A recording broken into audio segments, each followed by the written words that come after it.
వెళ్ళేటప్పుడు సంతోషమే, వచ్చేటప్పుడు సంతోషమే. ఎందుకంటే 18 రోజుల పాటు ఆల్ ఆర్ బెయిలబుల్ కేసెస్ 18 రోజుల పాటు సెంట్రల్ ప్రిజన్లో ఉండవలసిన పరిస్థితి ఏర్పడింది.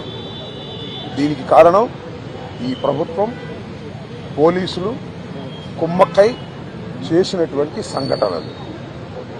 నేను చాలా వివరంగా గుంటూరు వెళ్ళిన తర్వాత మళ్ళా మాట్లాడతాను. నేను అందరికీ ఈ సందర్భంగా నా ధన్యవాదాలు తెలియజేస్తున్నాను. నాకు ఎవరైతే సపోర్ట్ చేశారో ఈ సంఘటనలో, ఎవరైతే మద్దతు పలికారో వారందరికీ నా హృదయపూర్వక ధన్యవాదాలు. అలాగే కొంతమంది మద్దతు పలకలేదు, వారికి కూడా నా ధన్యవాదాలు.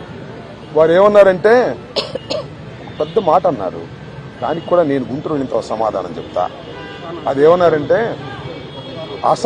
అసహ్యంగా మాట్లాడితే దాడులు చేయరా అని. అసహ్యంగా మాట్లాడితే దాడులు చేయదలుచుకుంటే ఎంతమంది మీద చేయాలి?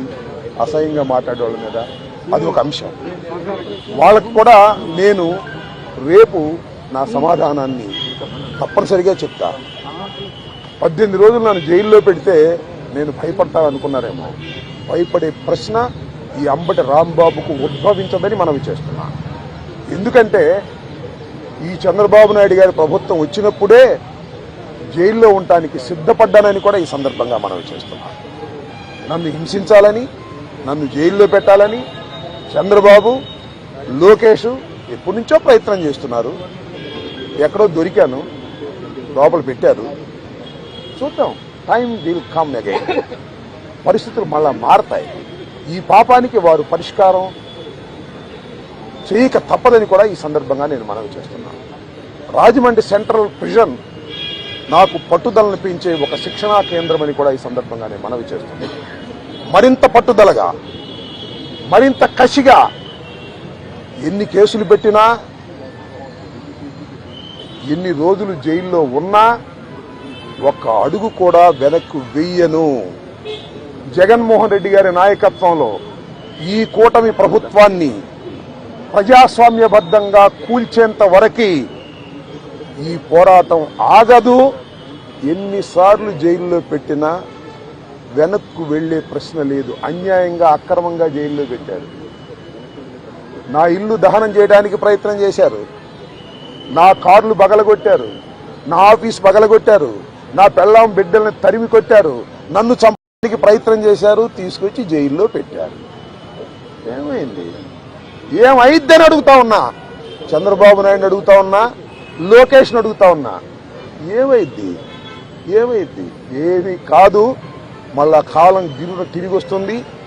అన్నిటికీ సమాధానం ఇవాళ చాలా మంది మిత్రులు మాట్లాడారు. బయట జరిగిన సంఘటనలు నాకు తెలియదు, చాలా తక్కువ మాత్రమే, పేపర్లో ఉన్నవి మాత్రమే నేను తెలుసుకున్నాను. జైలు జీవితాన్ని నేను అనుకోకండి, ఎంజాయ్ చేశాను. ఎంత కఠినంగా ఉన్నా ఎంజాయ్ చేశాను. ఎందుకంటే ఒక రాజకీయ స్ఫూర్తితో రాజకీయాల్లోకి వచ్చినటువంటి వ్యక్తిని నేను, పట్టుదలగా ముందుకు సాగే వ్యక్తిని జైల్లో పెడితే భయపడిపోయే వ్యక్తిని అంతకంటే కాదు, మరింత ధైర్యంగా పోరాట పటిమతో ముందుకు వెళ్లేటటువంటి వ్యక్తిని కూడా మనవి చేస్తున్నా.